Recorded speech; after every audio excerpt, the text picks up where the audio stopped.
are fucking fun, pal. Factor that fucking in to your drug or fucking offensive type. Health fucking warning. There ain't a lot that's fun, pal.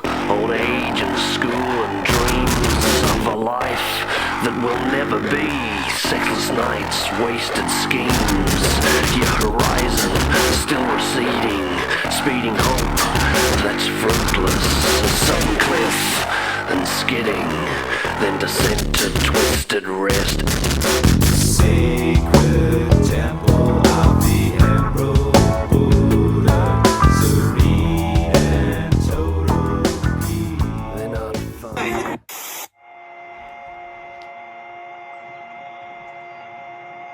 You know, there's some fucking brutal honesty for you. In the year 2021, Alton Thorne was a fucking mess.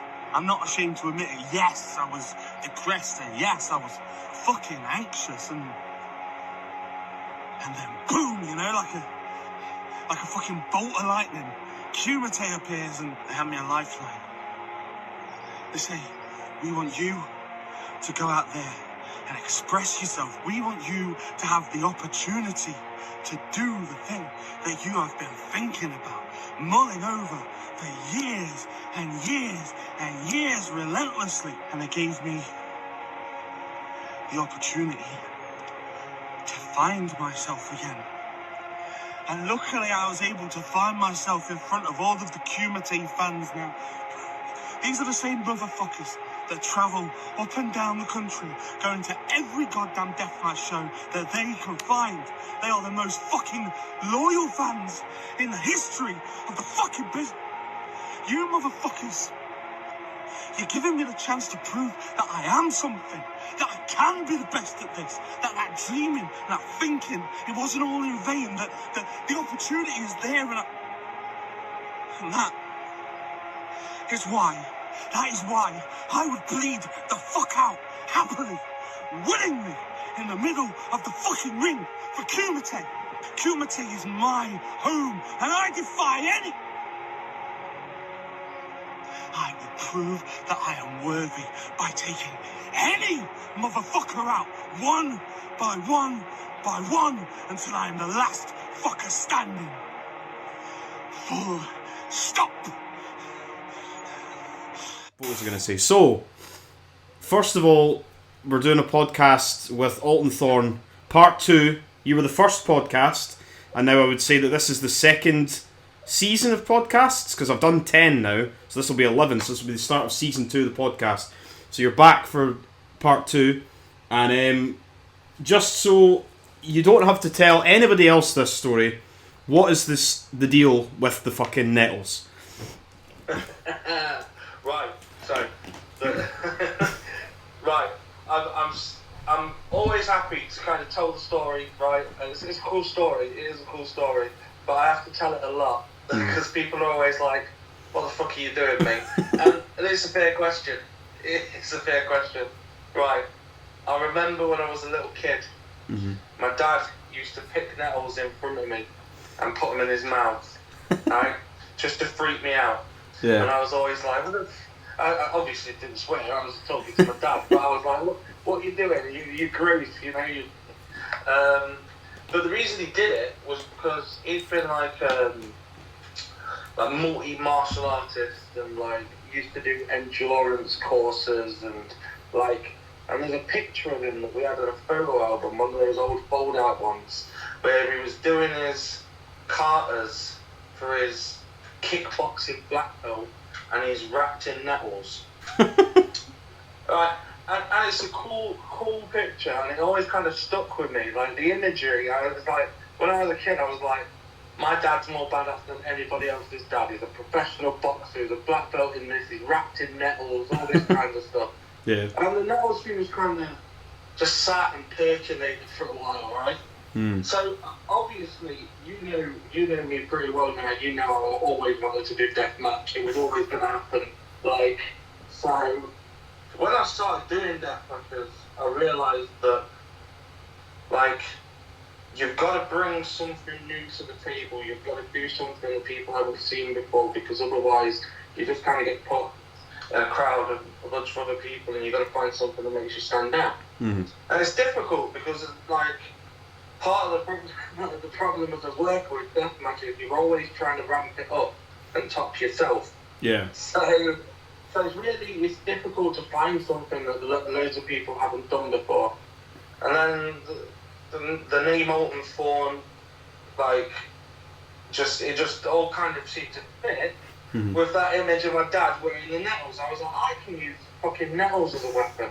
Like, everybody knows how much nettles are. They suck. Like, you don't want to get stung.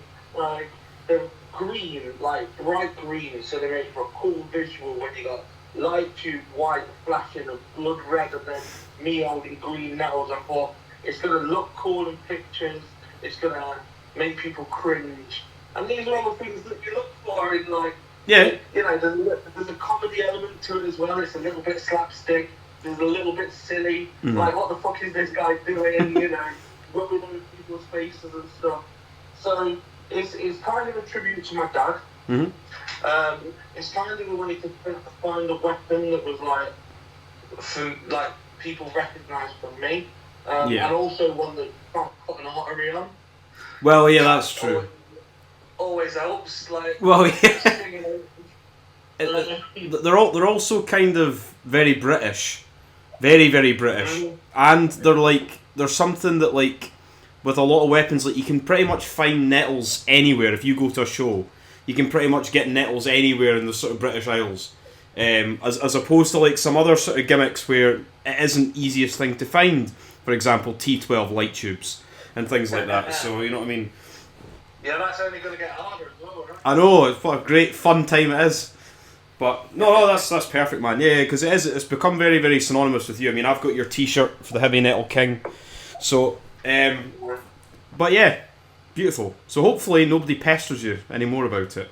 You know, like, I love talking about myself. It's why I spend so much time doing promos and podcasts and all that bullshit.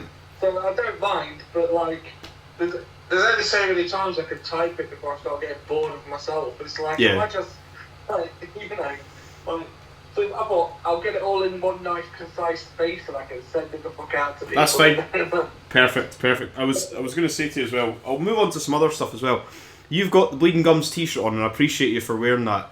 I have been waiting for the new logo t-shirts to fucking come to my house for about 2 weeks now, and it's pissing me off because they're not here yet. I don't know if it's like a problem with Royal Mail or something. It's annoying me because I'm waiting, fucking patiently waiting every day to try and get these new t-shirts, but it pisses me off. Anyway. They'll come. But, like, my strategy today was, like, one of the first things I learned in wrestling is you've got to suck up to the new promoter straight away. You know? I appreciate that. But I've fucking it's that. I mean, we'll get on to speak about that as well, because I mean, since the last time me and you spoke, a lot of things have changed for both me and you. I think in very, very different ways. It's been a bit fucking mental. What was good? But I'll first of all I'll go on to speak about Kumite, because I did just see your promo that you cut, which was fucking amazing as well. And you teaming with your sort of long-term tag team partner in Kumite for the first time as a tag team, which would be pretty fucking good. And I'll actually be at that show. I was meant to be at the last. It kind of works out that I was at the last July show, and I'm going to be at this July show, which I think looks fucking mental on paper. For the card is crazy. Isn't it? It's crazy. So that'll be good. So what was I going to say? But before I moved into that, so we've had 2 Kumite shows this year, because the last podcast I did with you was after the tag match, you and Joe against Darko and Gonzalez, I think. That was like Kumite's last season. So then the next one you were against B.A. Rose. So what was it like fucking wrestling B.A.? I loved the promos, by the way, both sides of it. And the shh and everything, I loved that. That made I'd pop for that. But how was it wrestling him? Because that was a really good match. It was fucking amazing. It was exactly as I hoped it would be. We had a fucking blast. Yep. I'd do it again literally tonight. Yeah. You know? We knew we've got things in common. And we knew we do things slightly differently as well, and the shushing thing is a perfect example of that, because I never shut my fucking mouth. And, you know, he does things differently. And, you know, that kind of juxtaposition between the two of us, saying, like, this is going to be a mirror match, but we're different enough so that, you know, I thought it was really cool. Yeah, it was good. It was really cool. And it was the name of the show. Well, the first time you wrestle somebody, you never know, like, you hope that the chemistry is going to be there. Yeah. But sometimes with certain people, it's just slightly off, and you don't know why. But me and BA Rose, like, immediately, like, it was just, you know, I fucking loved it. That's what I'm saying. That's what I was going to say. And I like the way that it finished as well. It basically sets itself up for a second match. You can have a second match with him at any point for Kumite and that, and it completely makes sense as well. So that was fucking awesome. I was pissed off I missed that, but that was also WrestleMania weekend. And for God's sake, I was like, we were at a couple of house parties for WrestleMania weekend. So how was it for you guys wrestling for WrestleMania? Because you still got like a fairly like decent like crowd at the Vines Beer Garden, but like running like with WrestleMania, and obviously there was fucking, what else was on? GCW's fucking 85,000 shows were on, NHB was on, Darko was over in fucking America, like, it was still... It felt like being part of something slightly bigger. Yeah.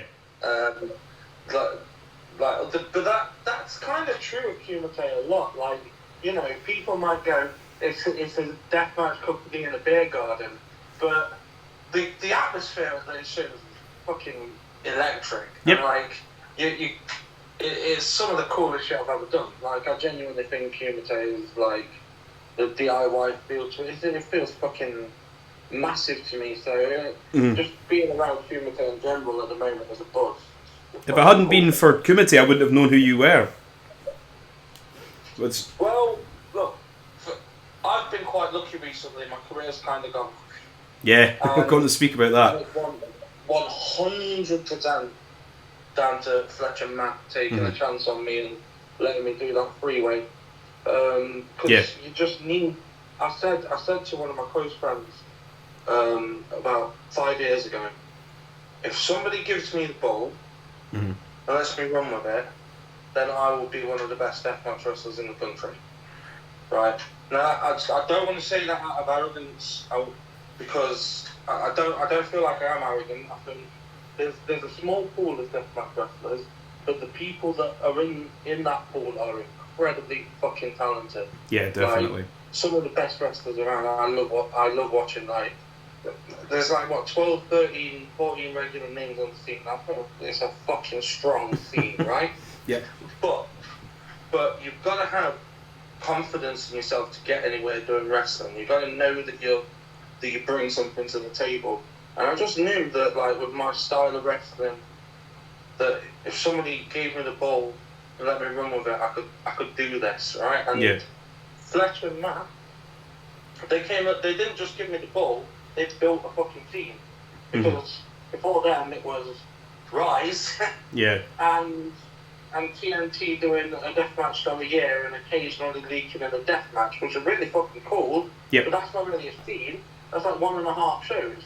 Yeah, exactly. And then Kumite came along, and now look what's happening. You've got sub-pro running, like me doing hardcore matches. You've got North now running death matches with Clint and Rory Coyle. You've got yourself doing it, you know, bringing your own company. There's so much deathmatch wrestling that I'm so sick of travelling for it that I'm going to do my own thing.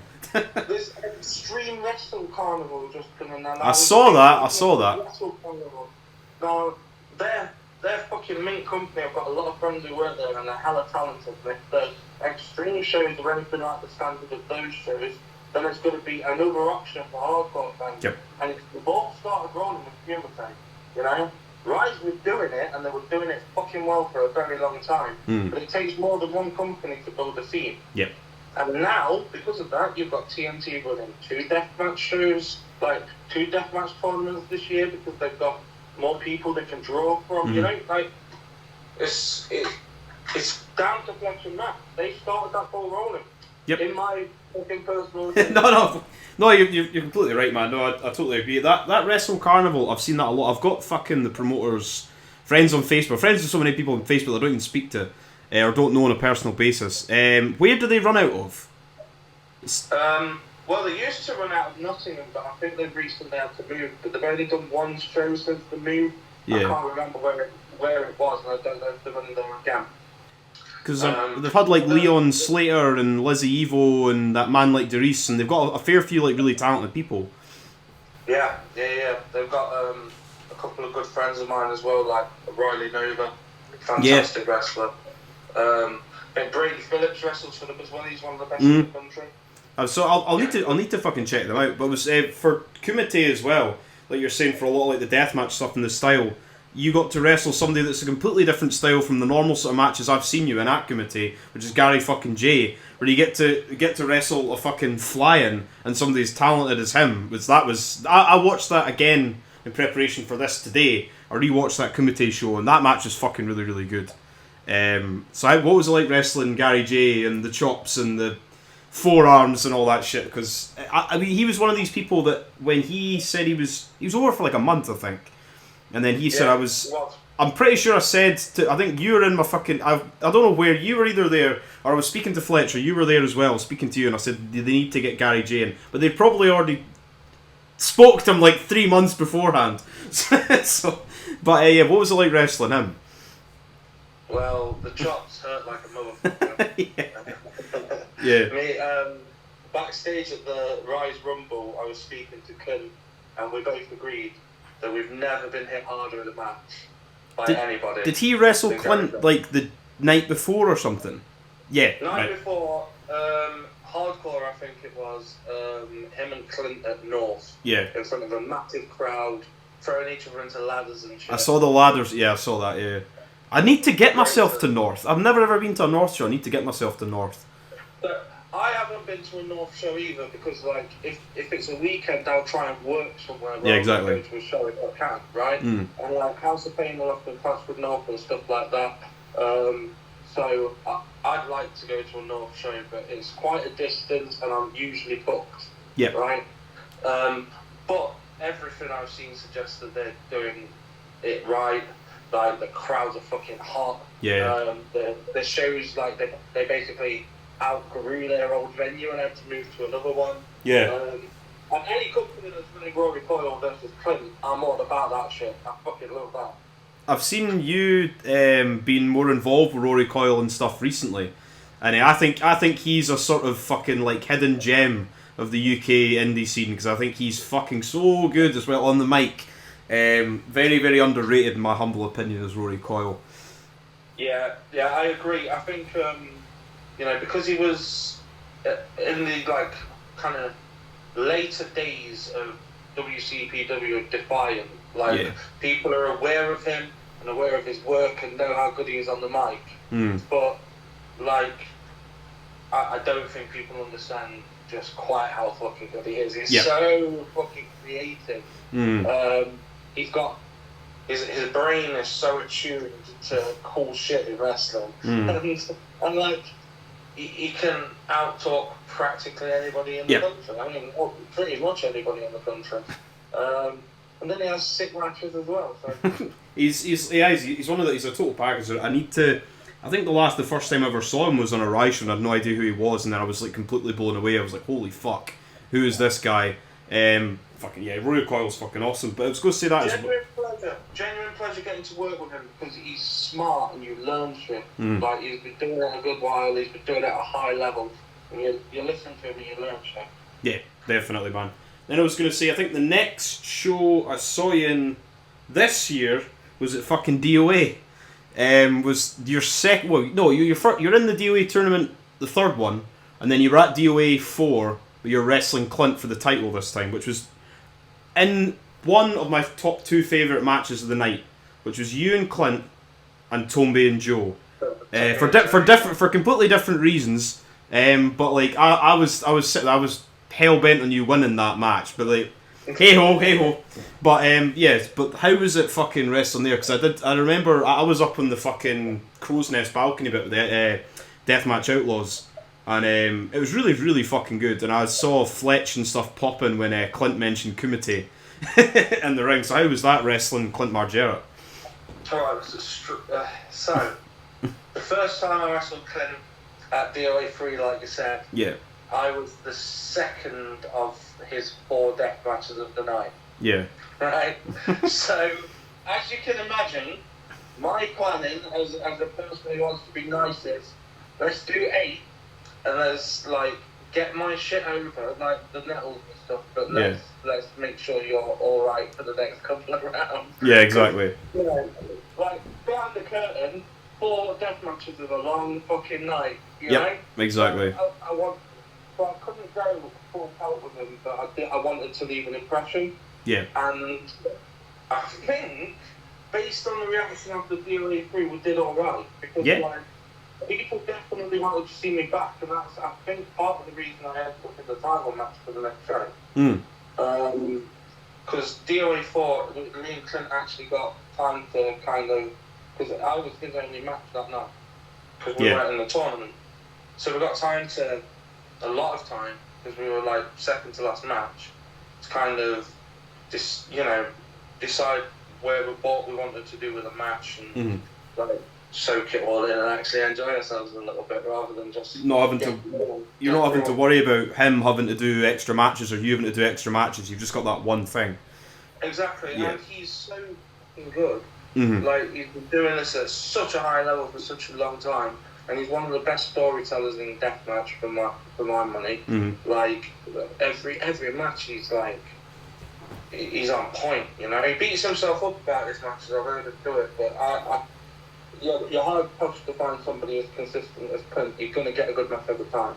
Yeah. So I was so fucking delighted when they were like, yeah, you get to wrestle Clint. I was like, yeah, just fucking come on.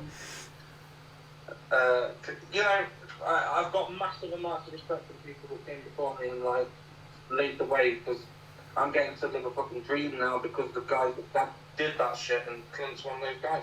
Yeah, definitely, man. It was good. I did enjoy that tournament as well. I would say, I don't know if it was better than DOA 3.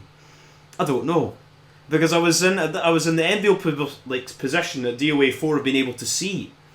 And that slightly made it a better show, where I was actually able to watch the matches.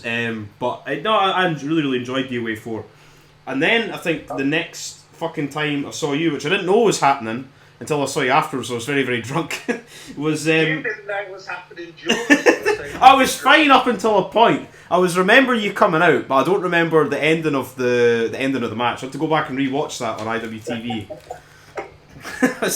I blame Brandy and the company I keep. It's not my fault. But yeah, it was the Rise Extreme Rumble, which had a lot of bullshit going into it, was meant to be gods, and it was meant to be the NHB stuff, and then there was the legal shit, and then it might not have been happening, and then they were running it, and all this. There's all these different problems, but it still made for what I thought. I travelled down for an entertaining show, with the main gimmick being the Extreme Rumble, where we got to see people like yourself making your Rise debut, Gonzalez, who else was there? Radu Bulat was there, Jack Bennett, fucking Tim Strange. You had a little bit with Tim Strange as well, which was fucking lovely. Love Tim Strange, he's great.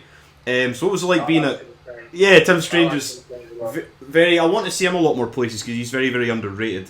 I'm trying to think who else was in it. They had Clint, Darko, and then Jack and Caden and stuff had already had a match. But what was it like being in Rise and in the Welly for the first time? For yourself. Amazing. Yeah.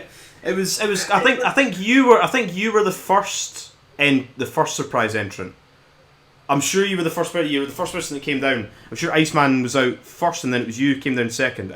Correct me if I'm wrong. Right. I was quite drunk. No, right. I was quite drunk. But right. It was Iceman and me.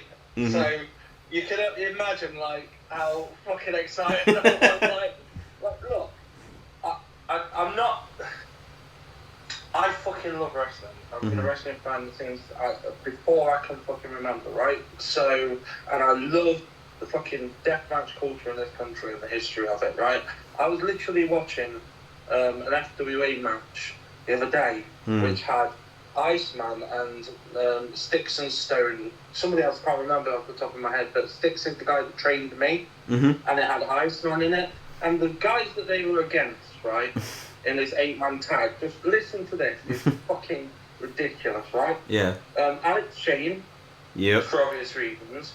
I'll go in like order of like the biggest pop for me. Okay. Alex Shane, Steve Carino. Obviously. Now if he's third down there, then you're like, fucking hell, this is alright. Yeah. Sounds, man. Jesus Christ, yeah. I'm fucking Mick Foley. Jesus. Who? Mate, I'll send you the footage. Yeah. But I was just like blown away. Because this is the guy that trained me, and fucking, this is what Iceman was doing.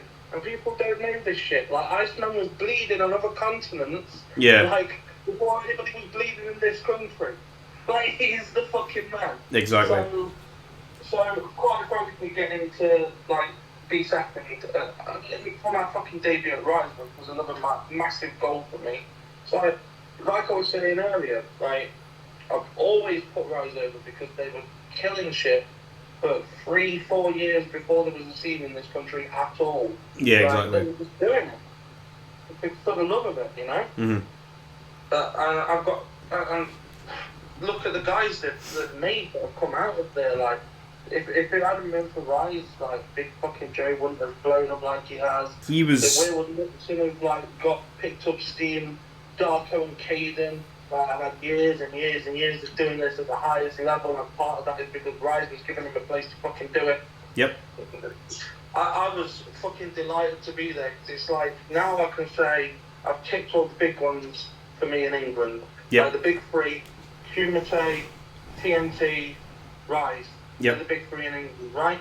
And soon there's going to be another one popping up somewhere else. Well, yeah, exactly. We'll go on to speak about that, and I'll try not. I mean, honestly, it's been fucking mental. But for that, but what was I going to say? So for your wrestling, Iceman, you got to do a little bit of wrestling with Jack during that match as well. What was it like wrestling the son of the Iceman? Jack is going to be, like, he had one of the best death matches I've ever seen earlier this year. Right? Yep. He did. Like, the promo he cut beforehand was fucking fire. He was, like, clearly cared about it. He was passionate. And you know I love promos.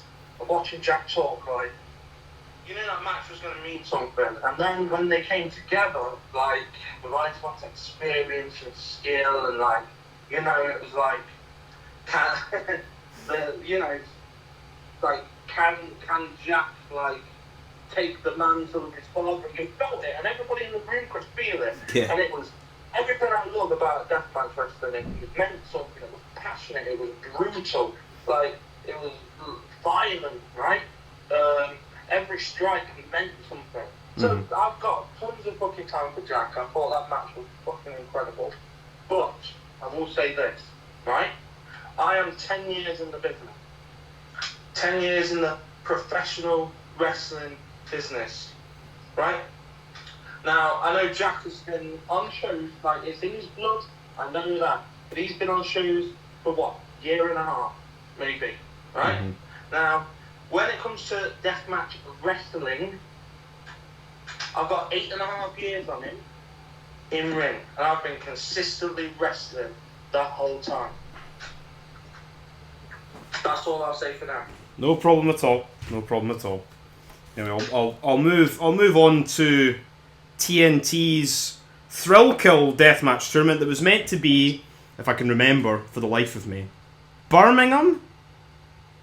Yeah, was supposed to be Birmingham. Meant to be in Birmingham, and for unknown circumstances had to be moved to Liverpool, which is fine. I mean, it's their home base. They already know that venue like the back of their hand anyway, the Hangar 34. Everybody's going to be there for that show. But I was going to say, I have the lineup. If I can remember the lineup off the top of my head, I'll be quite happy. So we've got... Joe's not in the tournament, I don't think. We've got you, Tomby, Emerson Jane, Paul Robinson, Caden, B.A. Rose, and Clint, and I've got one left and I can't remember who it is. Joey Janela, there we go, right. Yeah. Right, that's fine. That's me not writing any notes down because I'm professional. But that's something that's going to be different. I think when them doing all the first rounds and then them doing a final four-way. It'll be completely different for a TNT Deathmatch Tournament. How are you looking forward to that? Because this will be your second TNT Deathmatch Tournament, but now you're going in with like more momentum behind you, because last time you were like a replacement in that Clint match. I fucking love Liverpool. It's my favourite city, I think. I love dressing Hangar 34. And I love fucking death matches. So I am amped as fuck. And Gangrel. I love this shit, man. And I intend to go there, and it doesn't matter who I'm against. I'm gonna try and have the match of the show. But that's what I've tried to do the past couple of years, you know. Yep. And when you put everybody on deathmatch shows tries their hardest to give their all, and that's the thing that I think fans love most about deathmatch wrestling, is you can see the grind that we're putting in to entertain, you know. And I think people respect that when you can see it. And on these shows, like, I can't say enough about the talent on these shows. Like, now that there's a scene, guys like Tomby, absolutely fucking killing himself every fucking time. Right? Yes. Yes. You got guys like Caden, who are applying the trade somewhere else now and fucking deserve to be. Yep. Because they've been killing it. He's been killing it for a very long time as well, you know. B.A. Rose.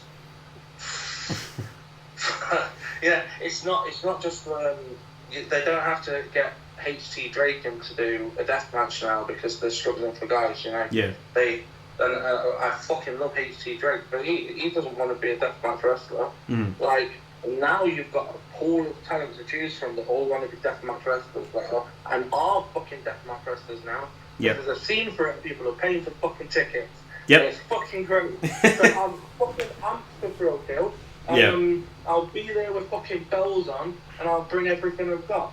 Good. And hopefully I'll get to that fatal 4-way final match, because that would be cool as fuck. Yes, it would. I'm speaking of B.A. Rose and that, the other day, Dean Marsh, TNT's resident weapons mastermind, he sent me a bag that was a bloody bag that had some barbed wire with B.A. Rose's hair on it. So I've got that through the room now.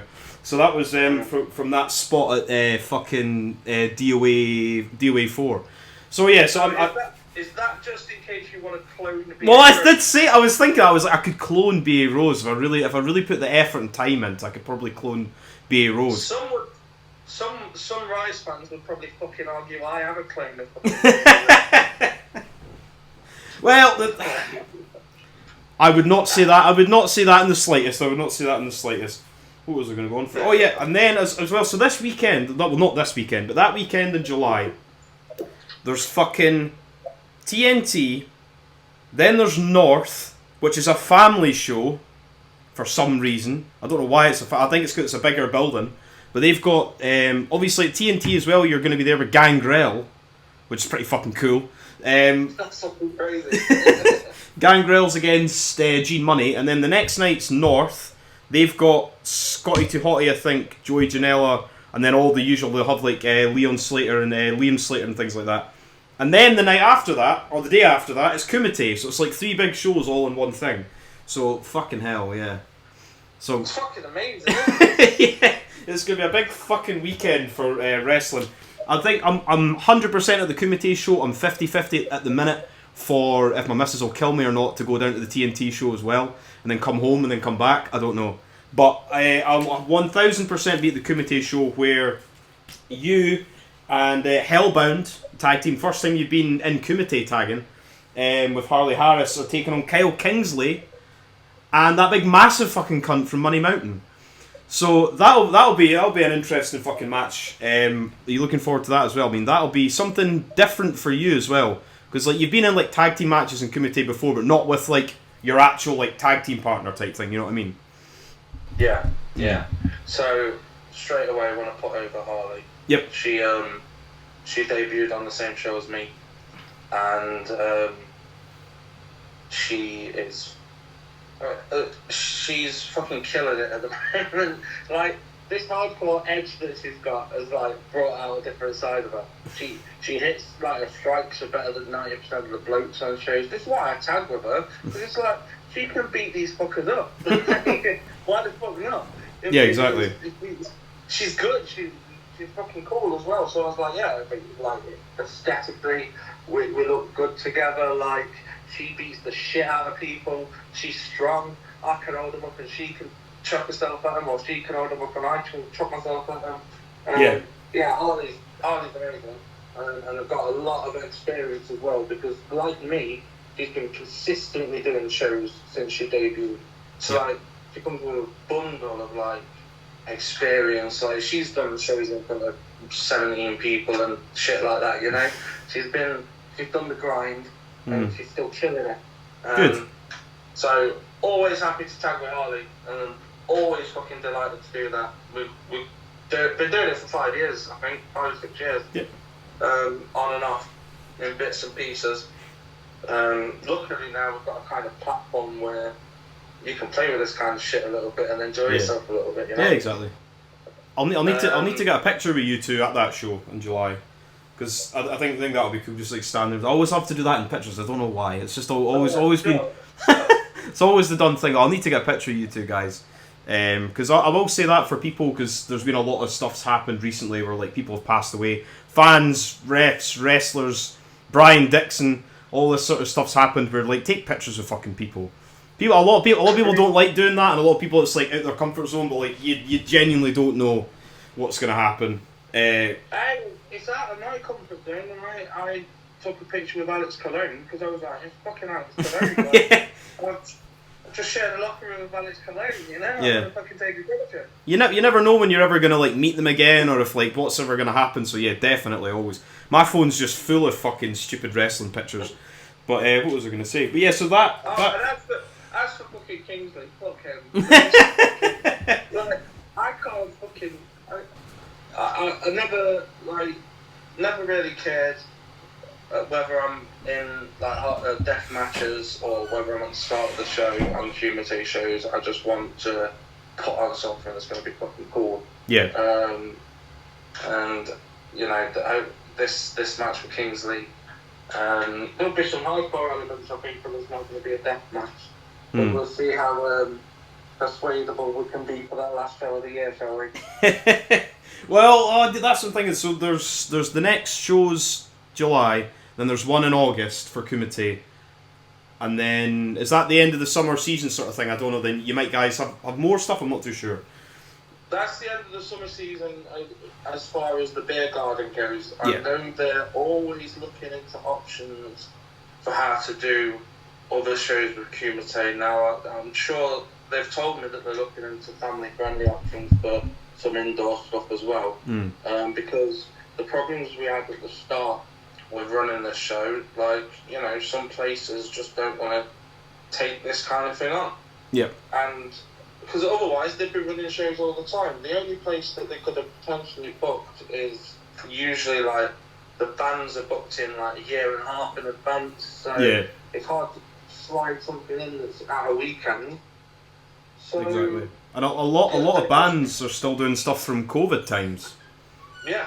So it makes it even more difficult because they're like 3 years behind the times, and then more stuff gets shut down and things like that. So completely understandable.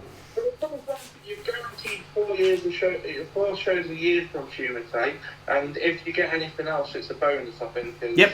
Is how I look at it. But I think because they've built a decent reputation now, like they've been doing it, nothing's gone chaotically wrong. It's an event with a bit of buzz around it. I think there will definitely be people in Derby that will be more persuadable to allowing them to do stuff in the near future. Yeah. We've just got to hang tight and do what we can for now, you know? Yeah. You can't grow something like this overnight. In the Midlands, where people aren't used to seeing it, it ruffled a few feathers, and rightly fucking so. We're throwing into rooms of fucking glass. If it didn't ruffle feathers, would we love it as much as we do? No, yeah, exactly. It's fringe entertainment. It's got to be right on the edge. It's got to be in the cusp of, like, you know, nearly being shut down. That's like half the fun of it, pretty much, I think. Exactly, it's fucking dangerous. Exactly. In every respect, it's fucking dangerous. Exactly. I love that. That's cool. But just to say, this will probably be the first time that I've spoken about this at all, like on like sort of video format of anything really, aside from like making a couple of things. Perfect. That means I get to interview you a little. Yeah, that's fine. Go, bash on ahead. Okay, so put it over then. Start with that. Put over the So check it out. basically, obviously, I've been a massive fan of deathmatch wrestling for fucking 20 plus years now. Love the UK scene. I've obviously shout out to Big Joe. If it hadn't been for Big Joe and fucking Tournament of Death 18, I would never have known there was UK deathmatch wrestling. I would have never have went to a UK show. Because I went to a show last weekend. I saw Doug Williams' last ever match. You believe that? In an ice rink and a family show, he left his boots in the ring. I know it's not the first time Doug Williams has done that, but for me, I don't want to go to family shows. I don't give a flying fuck about kids. I want to go to see over 18s hardcore deathmatch shows, and that's the thing for me, is not necessarily saying that light tubes and sheets of glass are the be all end all, but in deathmatch wrestling, I mean, the t-shirt you're wearing, there's a light tube on it. On the Deathmatch fucking Outlaws logo, there's light tubes on it. Light tubes are a big thing. For me, if there's no glass, I ain't going. But I've travelled to England countless fucking times, all the way down to Derby, lost my fucking wallet in the hottest day of the year and everything. And as much as I love doing that, I think that there's a gap in the market up here, and I think that Scotland is a massive country with a lot of wrestling and a lot of wrestling companies that's starved of something like that. We've obviously got ICW in Glasgow, which is still 18 plus, but it's not deathmatch wrestling. It's got a party atmosphere, people swear in their promos and everything, but it's not blood and violence and blood and guts. And I think that Scotland is screaming for something different like that. So I thought I'll make a very foolish possibly decision and I'll start my own thing. And thus far it's been going all right. in the last week that I've announced it. But yeah. Tell us about the venue. What you got? The venue, it took me... This is the 30th venue I went in out of 30 venues. It's the Dissection Room, which I think is one of the best names you could possibly call a venue for deathmatch wrestling. It's an old university building. It's about 15 minutes away from Waverley train station. And it's pretty fucking big. And it's got a big high ceiling and it's got a fucking balcony. And they are game for anything. Thus far. You can never. You never know those limits until you find them. Well, yeah, exactly. But yeah, so it's been interesting in the last little while. It's been a sort of different. It's completely consumed my life in the past like 6 months, I'd say, in a good way. In a good way though. In a good way, because it's been fun. It's going to be something mental for me, and I'm very very much looking forward to and shitting myself at the same time. But that's good. I think there should always be some sort of pressure on you to make things worth it. I'll say this to put you over. I know that you've been floating this idea for a while and talking to a few of the boys about it, and we've all said that we're excited about it because we know that you're a massive, like, long-term fan, and you'd like to see it done professionally and properly. Like, you're sponsored big companies. You got high ambitions for it. Yeah. And it's difficult to get something like this kick-started, you know. It is difficult. It takes a lot of work and a lot of shit. And we know that for the love of it, you're willing to fucking do that. So put you over straight away. Thank you for that. You know, we're all fucking buzzing that there's another option somewhere else that's going to give the scene an extra little kick up the fucking arse. Okay. Next question.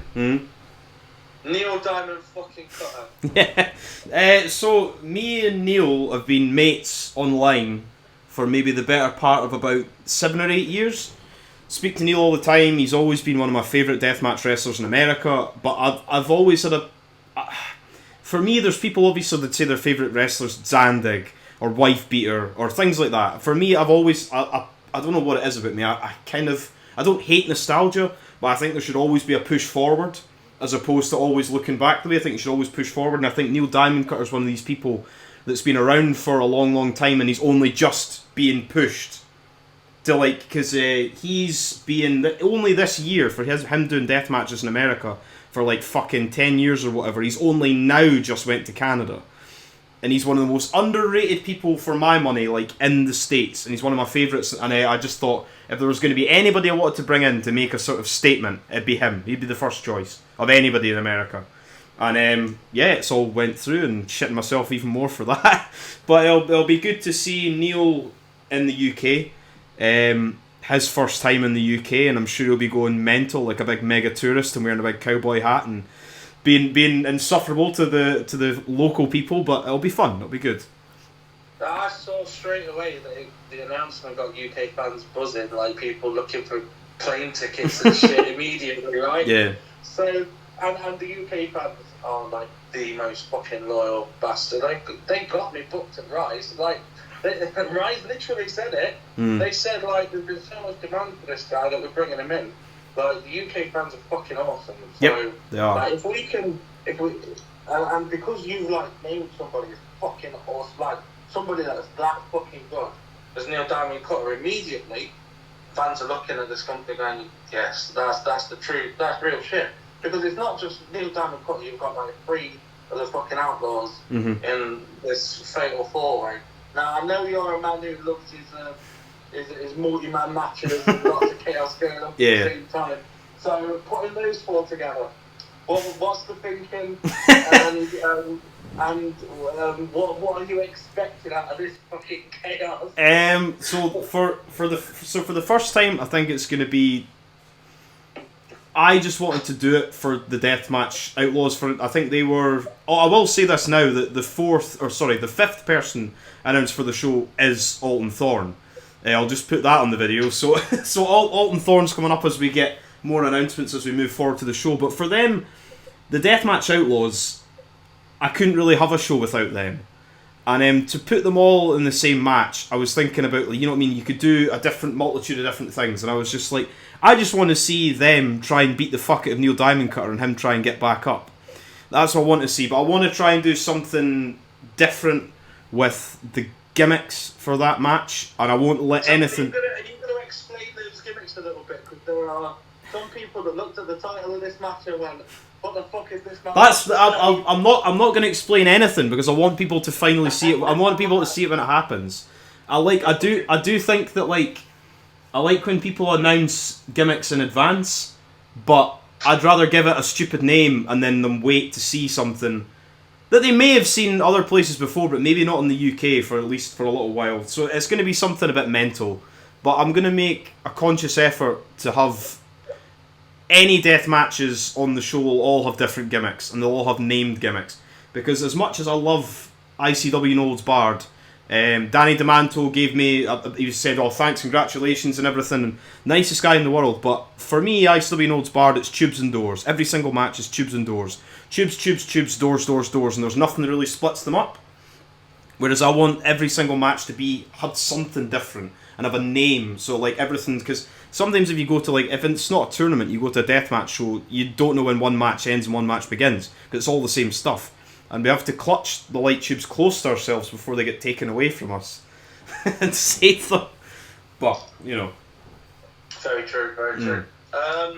So, the last couple of questions on it. You mentioned when you did your announcement that it's not purely going to be deathmatch. There is going to be some extra flavours in there. It's a deathmatch focus show, but you want to give like a full fan experience with a little bit of everything. I suppose kind of like what ECW did, but like a deathmatch version. It's more or less going to be, I think, I'm trying to do half and half.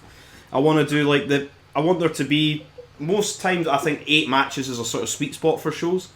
I want to try and do 4 quote-unquote normal matches, and then have a break, and then do the hardcore sort of extra violent stuff afterwards.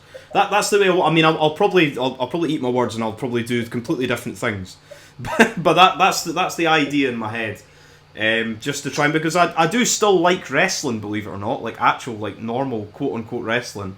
But obviously it's going to be deathmatch orientated, and that'll be the main event portion of the shows and stuff. But also I think there's been, for me, like meeting yourself, meeting Joe, meeting Cade, meeting Darko and things like that. Lou Nixon. You guys have never been up here.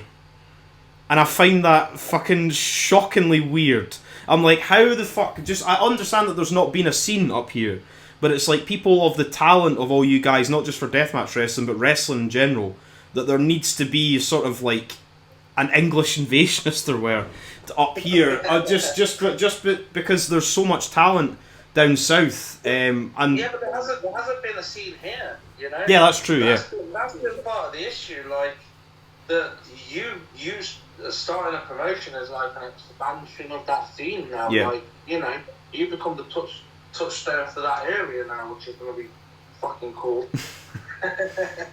But it's something that's going to be a bit mental, and as we move forward the weeks and months, that's the only thing I will say is I've given myself, I think, enough time. I've given myself basically 5 months to promote the fuck out of it and try and do as best I can with it. And hopefully everything all works out and the council don't attack me and everything's all good. Well, let me just say, I know we haven't discussed this at any point or anything, but I think at some point on your shows, if you debut and Nick will announce that, you should give me Jack Harrop, because I want to show you what I was saying earlier. Right? Well, so, okay. He deserves more platform, but I want to show you that, like, right, I've been doing this for 10 fucking years. It's not just deathmatch wrestling, it's deathmatch fucking wrestling. I've been on the road every fucking weekend, 2 to 3 matches, and then getting up doing my Monday to Friday job, sore neck, sore fucking head. Now I know Jack knows all about that, because his dad is fucking Iceman, you know? But there's only one way to really learn about that shit, and that's to be in the ring and to fucking do it. And 1.5 years is not the test, right? The test is, are you still going? Are you still going? When the injury is coming, are you still going?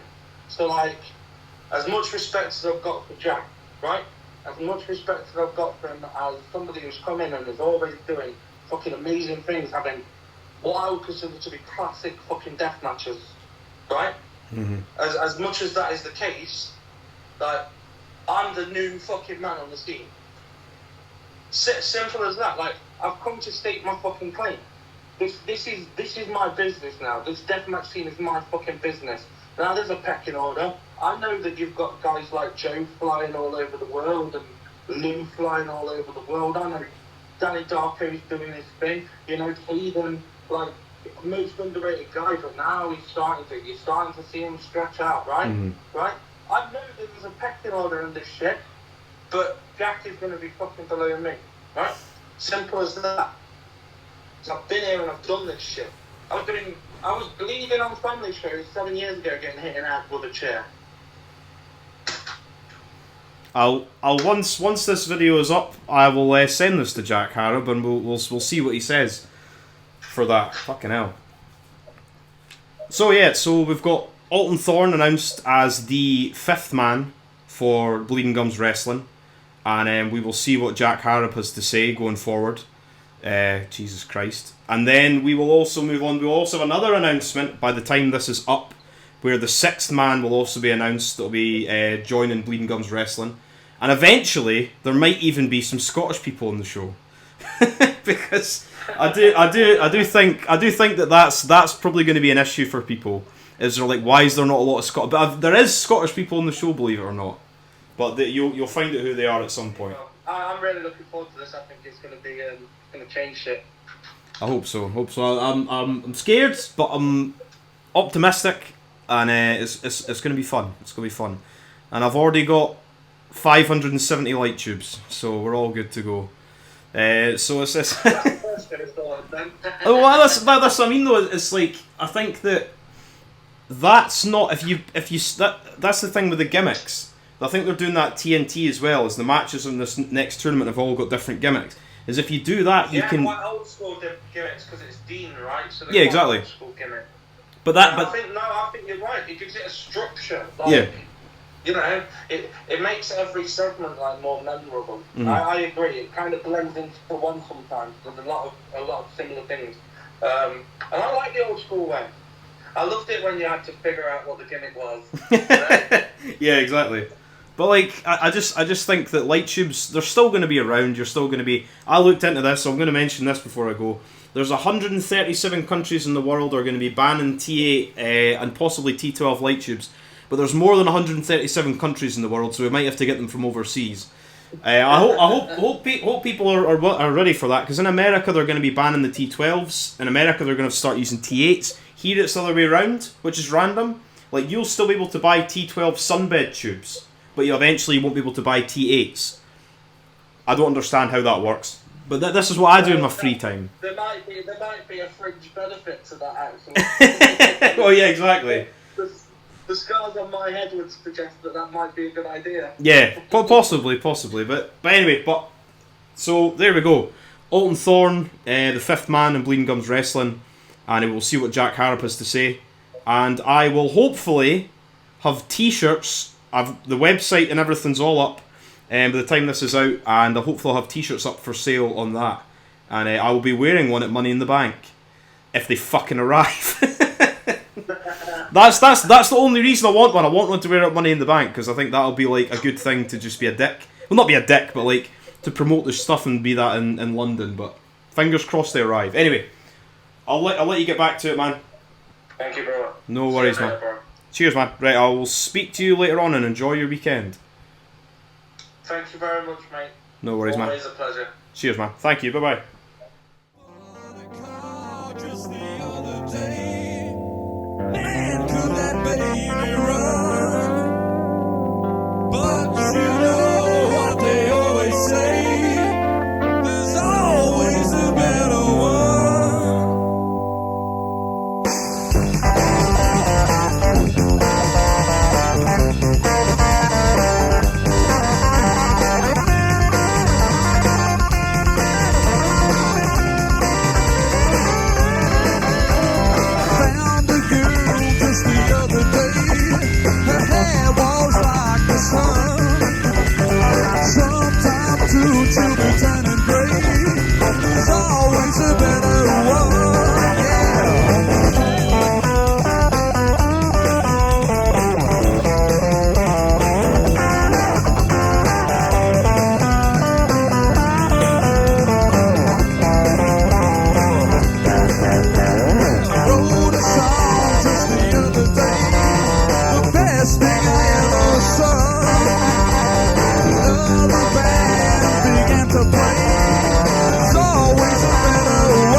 Let me tell you about the tax.